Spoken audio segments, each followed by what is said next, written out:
Friends, ಹೇಗಿದ್ದೀರಾ? ನಾನು ನಿಮ್ಮ ಪ್ರೀತಿ ಸ್ಮಿತಾ. ನಾನು ಸ್ಮಿತಾ ಶಶಾನ್ಗೆ ಸ್ವಾಗತ. ಇವತ್ತಿನ ವಿಡಿಯೋದಲ್ಲಿ ನಾನು ಮಟನ್ ಸಾಂಬಾರನ್ನ ಮಾಡ್ತಾ ಇದ್ದೀನಿ.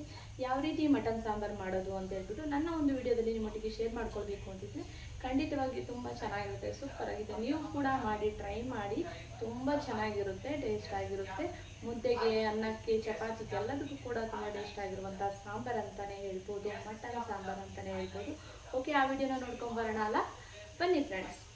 ಇವಾಗ ಹಸ್ಬೆಂಡು ಮಟನ್ ತಂದಿದ್ದಾರೆ. ಮಟನ್ ಸಾಂಬಾರು ನಾನು ಮಾಡಬೇಕು. ಮಟನ್ ಸಾಂಬಾರು ಮಾಡಿ, ಮುದ್ದೆ ಮಾಡಿ, ಮತ್ತು ವೈಟ್ ರೈಸ್ ಮಾಡೋಣ ಅಂತೇಳಿ 1 kg ಮಟನ್ ತಂದಿದ್ದಾರೆ. ನಮಗೆ ಇದೇ ಮಸ್ತಾಗುತ್ತೆ ಮಟನ್ನು, 1 kgನೇ. ಯಾಕಂದರೆ ಜಾಸ್ತಿ ನಮಗೆ ತಿನ್ನೋಕ್ಕಾಗಲ್ಲ, 1 ಟೈಮ್ ಅಷ್ಟೇ. ಆಮೇಲೆ ನನಗಂತೂ ಸಾಕಾಗಿಬಿಡುತ್ತೆ. ಓಕೆ, ಇವಾಗ ರೆಡಿ ಮಾಡ್ಕೊಳ್ಬೇಕು. ಯಾವ ರೀತಿ ಮಟನ್ ಸಾರು ಮಾಡೋದು ಅಂತ ನಿಮಗೆ ತೋರಿಸ್ಕೊಡ್ತೀನಿ, ಬನ್ನಿ. ವಿಡಿಯೋ ಮಾಡೋಕ್ಕೋಸ್ಕರ ನಾನು ಒಂದೇ ಹ್ಯಾಂಡನ್ನ ಯೂಸ್ ಮಾಡ್ತಾಯಿದ್ದೀನಿ. ದಯವಿಟ್ಟು 2 ಕೈನ ಯೂಸ್ ಮಾಡಿ ನೀಟಾಗಿ ತೊಳ್ಕೊಳ್ಳಿ. ಯಾಕಂದರೆ ನಾನು ಯಾವಾಗಲೂ ಕೂಡ ಸೆಲ್ಫ್ ವಿಡಿಯೋ ಮಾಡ್ಕೊಳ್ತೀನಿ, ಅದರಿಂದ ನಾನಿವಾಗ ಇಷ್ಟು ಮಾಡಿ ಮತ್ತೆ ತಿರ್ಗಾ ನಾನು 2 ಕೈ ಯೂಸ್ ಮಾಡಿ ತೊಳ್ಕೊಳ್ಳೋದು. ಬಟ್ ವಿಡಿಯೋಗೋಸ್ಕರ ನಾನು ಒಂದು ಕೈಲಿ ಹಿಡ್ಕೊಂಡು ಒಂದು ಕೈಲಿ ತೊಳಿತಾ ಇದ್ದೀನಿ.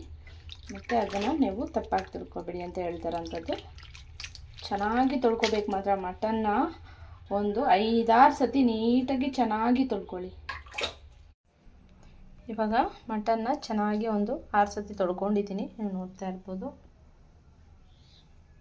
ಇವಾಗ ಮಸಾಲೆ ಎಲ್ಲ ರೆಡಿ ಮಾಡ್ಕೊಳ್ತೀನಿ, ಯಾವ ರೀತಿ ಅಂತೇಳಿ ನೋಡೋಣ, ಬನ್ನಿ ಫ್ರೆಂಡ್ಸ್. ನಾನು ಇವತ್ತು ಸೂಪರಾಗಿ ಟೇಸ್ಟಾಗಿ ಮಟನ್ ಸಾಂಬಾರನ್ನ ಯಾವ ರೀತಿ ಮಾಡೋದು ಅಂಥೇಳಿ ನಿಮಗೆ ತೋರಿಸ್ಕೊಡ್ತಾ ಇದ್ದೀನಿ.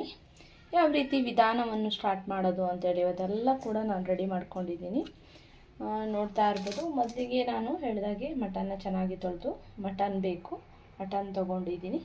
ಆಮೇಲೆ ಮಸಾಲೆ ಐಟಮ್ ಏನು ಬೇಕು ಅಂದರೆ ಚಕ್ಕೆ, ಲವಂಗ ನೋಡಿ ಎಷ್ಟು ತೊಗೊಂಡಿದ್ದೀನಿ ನೀವು ನೋಡ್ತಾ ಇರ್ಬೋದು. ಮತ್ತು ಒಂದು 15 ಮೆಣಸು, ಮತ್ತು ಸೋಂಪು ಒಂದು 1/4 ಸ್ಪೂನಷ್ಟು ಸೋಂಪು, 1/4 ಸ್ಪೂನಷ್ಟು ಜೀರಿಗೆ, 1/4 ಸ್ಪೂನಷ್ಟು ಮೆಂತೆ, ಮತ್ತು ನಾನು ಏಲಕ್ಕಿ ತೊಗೊಂಡಿದ್ದೀನಿ. ಒಂದೇ ಒಂದು ಏಲಕ್ಕಿ ತೊಗೊಂಡಿದ್ದೀನಿ. ಜಾಸ್ತಿ ಹಾಕಿದ್ರೆ ಏಲಕ್ಕಿ ಸ್ಮೆಲ್ಲೇ ಬಂದುಬಿಡುತ್ತೆ ಸಾಂಬಾರು, ಅದರಿಂದ ಟೇಸ್ಟಿಗೆ ಅಂತ ತೊಗೊಂಡಿದ್ದೀನಿ ಅಷ್ಟೇ. ಆಮೇಲೆ ನೆಕ್ಸ್ಟು ನೀವು ನೋಡ್ತಾ ಇರ್ಬೋದು, ಧನಿಯಾ ಪೌಡ್ರು 2 ಸ್ಪೂನಷ್ಟು ತೊಗೊಂಡಿದ್ದೀನಿ. ಅರ್ಧ ಸ್ಪೂನಷ್ಟು ಟರ್ಮರಿಕ್ ಪೌಡ್ರು ತೊಗೊಂಡಿದ್ದೀನಿ. ಮತ್ತು ಚಿಲ್ಲಿ ಪೌಡ್ರು ಅದು 2 ಸ್ಪೂನಷ್ಟು ತೊಗೊಂಡಿದ್ದೀನಿ. ನಿಮಗೆ ಎಷ್ಟು ಬೇಕೋ ಅಷ್ಟು ಸ್ಪೈಸಿಗೆ ನೀವು ತೊಗೊಳ್ಳಿ ಚಿಲ್ಲಿ ಪೌಡ್ರನ್ನ. ಆಮೇಲೆ ನಾನು ಮಟನ್ ಮಸಾಲ ತೊಗೊಂಡಿದ್ದೀನಿ. ಇದು ಮಟನ್ ಮಸಾಲ ಯಾವುದೇ ಪ್ರೊವಿಷನ್ ಸ್ಟೋರಲ್ಲಿ ನಿಮಗೆ ಸಿಗುತ್ತೆ, ಯಾವುದು ಬೇಕಿದೆ ತೊಗೊಂಡು ನೀವು ಯೂಸ್ ಮಾಡ್ಬೋದು. ಅದೇ ರೀತಿ ನಾನು ತೆಂಗಿನಕಾಯಿ ತುರಿ ತೊಗೊಂಡಿದ್ದೀನಿ. ತೆಂಗಿನಕಾಯಿ ತುರಿ ಜಾಸ್ತಿ ಹಾಕಬೇಡಿ. ನಾನು ಒಂದು ತೆಂಗಿನಕಾಯಿ ಹೋಳಲ್ಲಿ ನಾನೊಂದು 3/4 ತುರ್ಕೊಂಡಿದ್ದೀನಿ ಅಷ್ಟೇ, ನೀವು ನೋಡ್ತಾ ಇರ್ಬೋದು. ಇದೊಂದು ಬೌಲು ಅಂತ ಹೇಳ್ಬೋದು. ನಿಮಗೆ ಮೆಸರ್ಮೆಂಟ್ ಬೇಕಾದರೆ 1 ಬೌಲಷ್ಟು ತೆಂಗಿನ ತುರಿನ ತೊಗೊಂಡಿದ್ದೀನಿ ನಾನು, 1 kg ಮಟನ್ ತೊಗೊಂಡಿರೋದ್ರಿಂದ.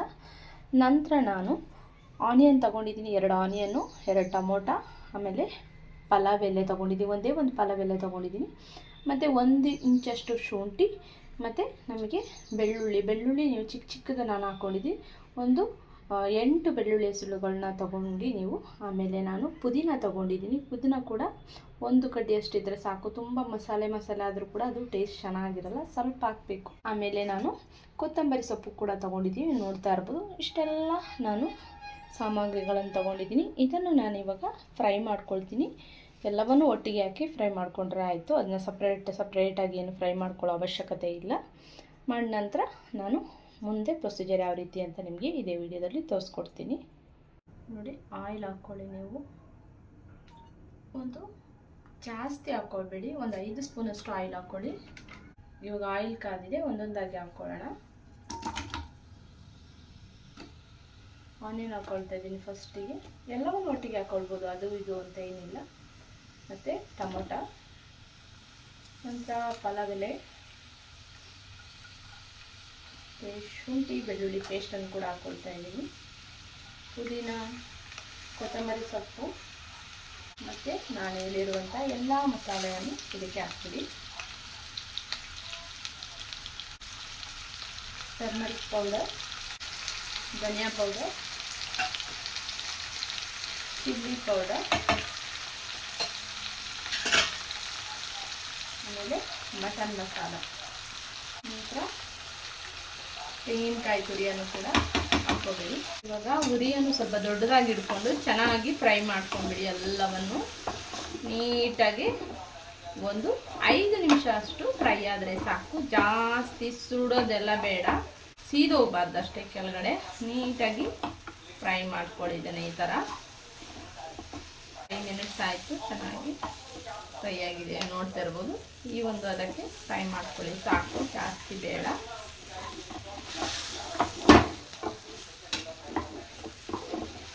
ಇದನ್ನು ಇವಾಗ ಮಿಕ್ಸಿಗೆ ಹಾಕ್ಕೊಂಡು ರುಬ್ಕೊಳ್ಳೋಣ.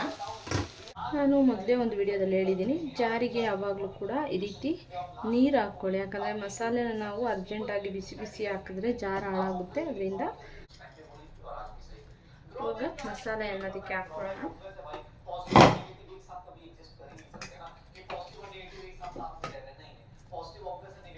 ತುಂಬ ಬಿಸಿ ಇದೆ, ಬಟ್ಟೆ ಇಟ್ಕೊಂಡ್ಬಿಡ್ತೀನಿ.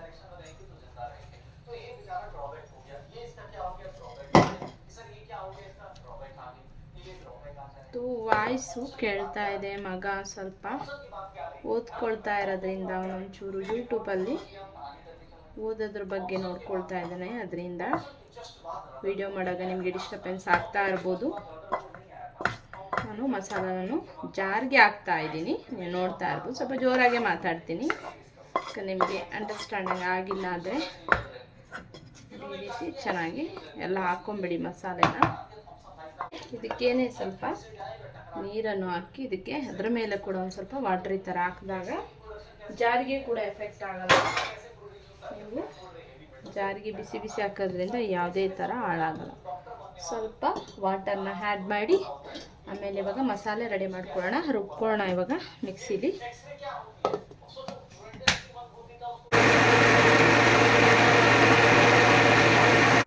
ಇವಾಗ ಮಸಾಲ ರುಬ್ಬಾಗಿದೆ, ನೀವು ನೋಡ್ತಾ ಇರ್ಬೋದು. ಈ ಒಂದು ಅದಕ್ಕೆ ರುಬ್ಕೊಳ್ಳಿ ಮಸಾಲಾನ. ಇವಾಗ ಕುಕ್ಕರನ್ನು ಇಟ್ಕೊಳ್ಳಿ ಮತ್ತು ಗ್ಯಾಸ್ ಆನ್ ಮಾಡ್ಕೊಳ್ಳಿ. ಸ್ವಲ್ಪ ಬಿಸಿ ಆಗಲಿ. 1 ಸ್ಪೂನಷ್ಟು ಆಯಿಲ್ ಹಾಕಿ, ಜಾಸ್ತಿ ಆಯಿಲೆಲ್ಲ ಹಾಕಕ್ಕೆ ಹೋಗಬೇಡಿ.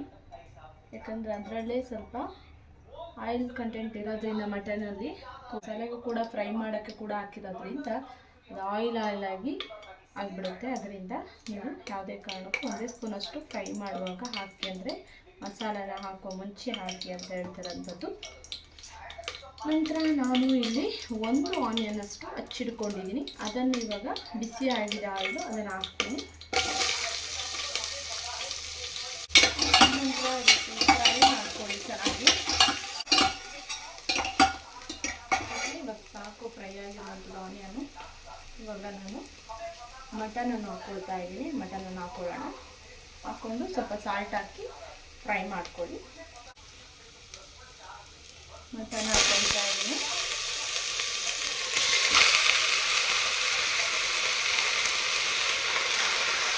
ಸಾಲ್ಟ್ ಹಾಕ್ಕೊಳ್ಳಿ. ಒಂದು 2 ಸ್ಪೂನಷ್ಟು ಹಾಕ್ಕೊಳ್ತೀನಿ ಅಷ್ಟೇ, ಆಮೇಲೆ ಬೇಕಿದ್ರೆ ಹಾಕ್ಕೊಳ್ಳೋಣ. ನಂತರ ಫ್ರೈ ಮಾಡ್ಕೊಳ್ಳಿ ನೀವು.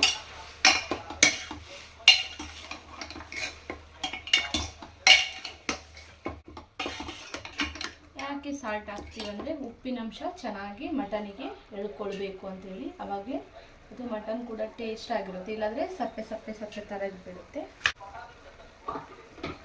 ನಂತರ ರುಬ್ಬಿರುವಂತಹ ಮಸಾಲೆಯನ್ನು ಆ್ಯಡ್ ಮಾಡ್ತಾ ಇದ್ದೀನಿ. ಇವಾಗ ನಿಮಗೆ ಸಾಂಬಾರು ಎಷ್ಟು ಬೇಕು ಅಷ್ಟು ನೋಡಿಕೊಂಡು ವಾಟರ್ನ ಆ್ಯಡ್ ಮಾಡ್ಕೊಳ್ಳಿ. ನಿಮಗೆ ತಿಕ್ಕಾಗಿರಬೇಕು ಮಟನ್ ಸಾಂಬಾರು ಅಂದರೆ ಈ ರೀತಿ ಮಾಡ್ಕೊಳ್ಳಿ. ನಿಮಗೆ ತಿಕ್ಕಾಗಿ ಬೇಕಿದ್ದರೆ ನೀರು ಸ್ವಲ್ಪ ಕಮ್ಮಿ ಆ್ಯಡ್ ಮಾಡ್ಕೊಳ್ಳಿ. ಇಲ್ಲ ನಮಗೆ ಮೈಲ್ಡಾಗಿ ಬೇಕು, ಸ್ವಲ್ಪ ತಿಳಿಯಾಗಿರಬೇಕು ಸಾಂಬಾರು ಅಂತ ಇದ್ದರೆ ನೀವೇನು ಮಾಡಿ, ಸ್ವಲ್ಪ ನೀರನ್ನ ಜಾಸ್ತಿ ಹಾಕ್ಕೊಳ್ಳಿ. ನೋಡ್ಕೊಂಡು ಹಾಕ್ಕೊಳ್ಳಿ. ಜಾಸ್ತಿ ನೀರಾದರೂ ಕೂಡ ಸಾಂಬಾರು ಟೇಸ್ಟ್ ಇರಲ್ಲ. ಅದರಿಂದ ನೋಡಿಕೊಂಡು ಮೀಡಿಯಮ್ ಹದದಲ್ಲಿ ಹಾಕ್ಕೊಳ್ಳಿ ಯಾವಾಗಲೂ ಕೂಡ. ನೋಡಿ, ನೋಡ್ತಾ ಇರ್ಬೋದು ಯಾವುದಕ್ಕೆ ನಾನು ಸಾಂಬಾರನ್ನ ರೀತಿ ಮಾಡ್ಕೊಂಡಿದ್ದೀನಿ. ತುಂಬ ಅದು ವಿಂಡೋ ಓಪನ್ ಮಾಡಿದ್ದೀನಿ, ಅದಕ್ಕೆ ಬೆಳಕು, ಸೂರ್ಯನ ಬೆಳಕು ಹಾಗೆ ಕುಕ್ಕರಿಗೆ ಬೀಳ್ತದೆ. ನಿಮಗೆ ಕ್ಲಾರಿಟಿಯಾಗಿ ಗೊತ್ತಾಗ್ತದೆ ನಂಗೆ ಗೊತ್ತಿಲ್ಲ.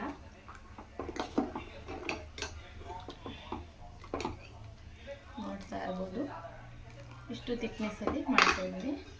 ಆವಾಗಲೇ ನಾನು ಮಟನ್ ಫ್ರೈ ಮಾಡ್ತಾ ಇರುವಾಗ ಸಾಲ್ಟ್ ಹಾಕ್ಕೊಂಡಿದ್ದೆ, 1-2 ಸ್ಪೂನಷ್ಟು. ಇವಾಗ ಇನ್ನೊಂದು ಅರ್ಧ ಸ್ಪೂನಷ್ಟು ಸಾಲ್ಟ್ ಹಾಕ್ಕೊತೀನಿ. ಅಂದರೆ ಟೋಟಲಿ 2.5 ಸ್ಪೂನಷ್ಟು ಸಾಲ್ಟ್ ಹಾಕ್ಕೊಂಡಿದ್ದೀನಿ. ಅಂದರೆ ನನಗೆ ಎಷ್ಟು ಬೇಕು ಸಾಲ್ಟು ಟೇಸ್ಟಿಗೆ ತಕ್ಕಂತೆ ನಾನು ಮಾಡ್ತಿರುವಂತಹ ಸಾಂಬಾರಿಗೆ ಅಷ್ಟನ್ನು ನಾನು ಸಾಲ್ಟನ್ನು ಹಾಕ್ಕೊಂಡಿದ್ದೀನಿ. ನೀವು ಕೂಡ ನಿಮಗೆ ರುಚಿಗೆ ತಕ್ಕಂತೆ ಸಾಲ್ಟನ್ನ ಆ್ಯಡ್ ಮಾಡ್ಕೊಳ್ಳಿ. ಓಕೆ, ಫೈನಲಿ ರೆಡಿಯಾಗಿದೆ. ಇವಾಗ ನಾನು ಕುಕ್ಕರನ್ನು ಮುಚ್ಚಿಡ್ತೀನಿ. ಅಂದರೆ ವಿಸಿಲ್ ಏನು ಮಾಡಬೇಕು ನೀವು, ತುಂಬ ನಾನು 7-8 ಹಾಕ್ಸ್ಬಿಡ್ತೀನಿ ವಿಸಿಲ್ನ. ಯಾಕಂದರೆ ನನಗೆ ಮಟನ್ ಚೆನ್ನಾಗಿ ಬೇಯಬೇಕು. ಯಾಕಂದರೆ ಜೀರ್ಣಶಕ್ತಿ ಆಗಬೇಕಂದ್ರೆ ಮಟನ್ ಚೆನ್ನಾಗಿ ನಾವು ಬೆಂದರೆ ಮಾತ್ರ ನಾವು ತಿಂದಾಗ ಹೊಟ್ಟೆಯಲ್ಲಿ ಜೀರ್ಣಶಕ್ತಿ ಆಗುತ್ತೆ. ಇಲ್ಲಾಂದರೆ ನೀವು 3-4 ಆ ರೀತಿಯೆಲ್ಲ ವಿಸಿಲ್ ಹಾಕ್ಬಿಟ್ರೆ ಅದು ಅರ್ಧ ಬೆಂದಿರುತ್ತೆ, ಜೀರ್ಣ ಕೂಡ ಆಗಲ್ಲ. ಅದರಿಂದ ನಾನು ಒಂದು 8 ಆದರೂ ಹಾಕ್ತೀನಿ, 7-8 ಆದರೂ ಕಂಪಲ್ಸರಿಯಾಗಿ ವಿಸಿಲ್ ಹಾಕ್ಸ್ತೀನಿ. ಮಟನ್ ಚೆನ್ನಾಗಿ ಬೇಯಬೇಕು, ಬೆಂದ್ರೇ ಕೂಡ ಟೇಸ್ಟು ಕೂಡ ಚೆನ್ನಾಗಿರುತ್ತೆ, ಸಾಂಬಾರು ಕೂಡ ಚೆನ್ನಾಗಿರುತ್ತೆ, ಮತ್ತು ನಮ್ಮ ಆರೋಗ್ಯಕ್ಕೆ ಕೂಡ ಒಳ್ಳೆಯದು, ಜೀರ್ಣಶಕ್ತಿ ಕೂಡ ಈಸಿಯಾಗಿ ಆಗುತ್ತೆ ಅಂತ ಹೇಳ್ಬೋದು. ಓಕೆ, ಫೈನಲಿ ರೆಡಿಯಾಗಿದೆ. ಎಲ್ಲ ಕಂಪ್ಲೀಟ್ ಆದ ನಂತರ ನಾನು ನಿಮಗೆ ಯಾವ ರೀತಿ ಮಟನ್ ಸಾರು ರೆಡಿಯಾಗಿದೆ ಅಂತ ನಿಮಗೆ ತೋರಿಸ್ತೀನಿ ಫ್ರೆಂಡ್ಸ್. ನೀವು ಇಲ್ಲಿ ನೋಡ್ತಾ ಇರ್ಬೋದು, ನಾನು ಸಾಂಬಾರು ಇಟ್ಕೊಂಡಿದ್ದೀನಿ. ಆಮೇಲೆ ರೈಸ್ ಬೇಕು, ರೈಸ್ ಇಟ್ಕೊಂಡಿದ್ದೀನಿ, ವೈಟ್ ರೈಸು ವಿಸಿಲ್ ಹೊಡಿತಾ ಇದೆ. ಇವಾಗ ನಾನೊಂದು 7-8 ಆದರೂ ಅಷ್ಟೇ ಹಾಕ್ತೀನಿ ವಿಸಿಲ್ನ. 7-8 ವಿಸಿಲ್ ಹಾಕಿದ್ರೆ ಚೆನ್ನಾಗಿ ಬೇಯುತ್ತೆ ಮಟನು. ನಂತರ ನಾನು ಎಗ್ಗು ಕೂಡ ಇಲ್ಲಿ ನೀವು ನೋಡ್ತಾ ಇರ್ಬೋದು, ಬೇಯಿಸೋಕೆ ಇಟ್ಟಿದ್ದೀನಿ already. Egg, white rice, mutton sambar ಮತ್ತು ಮುದ್ದೆ ಆಮೇಲೆ ರೆಡಿ ಮಾಡ್ಕೊಳ್ತೀನಿ. ನೀವು ನೋಡ್ತಾ ಇರ್ಬೋದು ಸೂಪರಾಗಿ ಕಲರ್ಫುಲ್ಲಾಗಿ ಯಾವ ರೀತಿ ಮಟನ್ ಸಾಂಬಾರು ರೆಡಿಯಾಗಿದೆ ಅಂತ ಹೇಳ್ಬಿಟ್ಟು. ನೋಡಿ, ನಿಮಗೆ ನೋಡ್ತಾ ಇರೋಗ್ಲೇ ಗೊತ್ತಾಗುತ್ತೆ ಮಟನ್ ಸಾರು ಎಷ್ಟು ಚೆನ್ನಾಗಿ ಬಂದಿರ್ಬೋದು, ಎಷ್ಟು ಟೇಸ್ಟಾಗಿ ಬಂದಿರ್ಬೋದು ಅಂತೇಳಿ. ನಿಮಗೆ ಅದನ್ನು ಕೂಡ ನಾನು ತೋರಿಸ್ತೀನಿ ಇವಾಗ. ವಾವ್, ನೋಡಿ ಎಷ್ಟು ಚೆನ್ನಾಗಿ ಬಂದಿದೆ ಮಟನ್ ಸಾಂಬಾರು. ಮುದ್ದೆಗೆ, ಚಪಾತಿಗೆ ಇನ್ನೂ ಸ್ವಲ್ಪ ಗಟ್ಟಿ ಆಗುತ್ತೆ. ಇವಾಗ ಬಿಸಿ ಬಿಸಿ ಅಲ್ವಾ, ಅದರಿಂದ ನನ್ನ ಕುಕ್ಕರ್ ಓಡಾಡ್ತಾ ಇದೆ. ನಾನು ಸಕ್ಕತ್ತಾಗಿರುತ್ತೆ ಪೂರಿಗೆ ಕೂಡ. ಇದಿನ್ನೂ ಕೂಡ ಗಟ್ಟಿ ಆಗುತ್ತೆ, ಎಷ್ಟು ಚೆನ್ನಾಗಿರುತ್ತೆ ಗೊತ್ತಾ. ಅದು ನಾಳೆಗೆ ಅಂತೂ ಇನ್ನೂ ತುಂಬ ಟೇಸ್ಟಾಗಿರುತ್ತೆ. ನೀವು 1-2 ದಿನ ಇಟ್ಟರೂ ಕೂಡ ಏನೂ ಹಾಳಾಗಲ್ಲ, ಅಷ್ಟು ಚೆನ್ನಾಗಿರುತ್ತೆ. ಕುದಿಸಿ ಇಟ್ಟು 1-2-3 ದಿನ ಇಟ್ಟರೂ ಕೂಡ ನೀವು ಸಾಂಬಾರೇನು ಹಾಳಾಗೋದೇ ಇಲ್ಲ. ಇದು ತುಂಬ ಚೆನ್ನಾಗಿರುತ್ತೆ. ಖಂಡಿತವಾಗಿ ನೀವು ಕೂಡ ಒಂದ್ಸತಿ ಟ್ರೈ ಮಾಡಿ, ಗೊತ್ತಾಗುತ್ತೆ ಆವಾಗ ಇದರ ಟೇಸ್ಟು ಹೇಗಿರುತ್ತೆ ಅಂತ. ನಾನು ಥರಾನೇ ನೀವು ಮಸಾಲೆಯನ್ನು ರೆಡಿ ಮಾಡ್ಕೊಂಡು ಹಾಕಿದ್ರೆ ಕರೆಕ್ಟಾಗಿ ಮಟನ್ ಸಾರು ಇದೇ ಥರ ರೆಡಿಯಾಗಿರುತ್ತೆ. ಡೆಫಿನೆಟ್ಲಿ ಆಗಿ ಹೇಳ್ತೀನಿ, 100% ಆಗಿ ತುಂಬ ಚೆನ್ನಾಗಿರುತ್ತೆ. ಎಲ್ಲರೂ ಕೂಡ ನೀವು ಕೂಡ ಟ್ರೈ ಮಾಡಿ, ತುಂಬ ಚೆನ್ನಾಗಿರುತ್ತೆ. ಕಮೆಂಟ್ ಸೆಕ್ಷನಲ್ಲಿ ಯಾವ ರೀತಿ ಇತ್ತು ಅಂತ ಕೂಡ ನೀವು ತಿಳಿಸಿ.